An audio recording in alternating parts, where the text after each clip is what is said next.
আসসালামু আলাইকুম প্রিয় টেকনিশিয়ান ভাইরা। আজকে এই যে একটা 1000 বিয়ে 1070 বিয়ে আপনার একটা সাইন ওয়েভ একটা কেএসআই সাইন ওয়েভের একটা আইপিএস পুরোপুরি তৈরি করছে আমার একটা ছাত্র। ট্রান্সফরমারটা ওর হাতে বাদাই করা এবং পুরো ওয়ারিংটা ওর হাতে করছে এবং সার্কিটগুলো তো ওরই অ্যাসেম্বলি করা।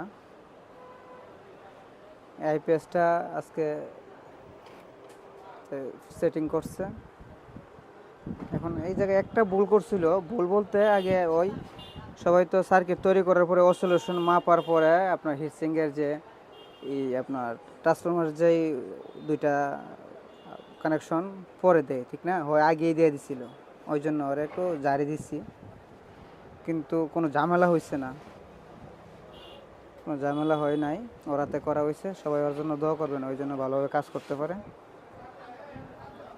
আর ওয়ারিংটা কীরকম হয়েছে একটু যদি বলেন কমেন্ট বক্সে ভালো হইতো। আর গোছানোটা আসলে তেমন হয় নাই, তারপরেও ছোট্ট মানুষ, বয়সটা 14 বছরের মতো হইতে পারে আর কি, 14 বছর বয়স, ওই ওয়ারিং করছে এটা।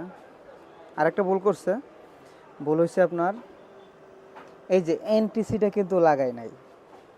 আমি কিন্তু ওরা বইলেও দেয় নাই যে এভাবে এভাবে করো, ওই এনটিসিটা লাগাই নাই, এনটিসিটা বাকি রয়েছে। তবে আশা করি সামনে যে ভুলগুলো আছে এই ভুলগুলো শুধরাই নিব। এগুলা আসলে ভুল ধরা যায় না, এর থেকে বেশি ভুল করে বড় বড় টেকনিশিয়ান রে, যারা দক্ষ কারিগর, তারাই কিন্তু ভুল করে থাকে। তো ভুল মানুষের ওই দোয়া করবেন, ওই জন্য এগুলা শুধরাই নিতে পারে। ধন্যবাদ, সবাই ভালো থাকবেন।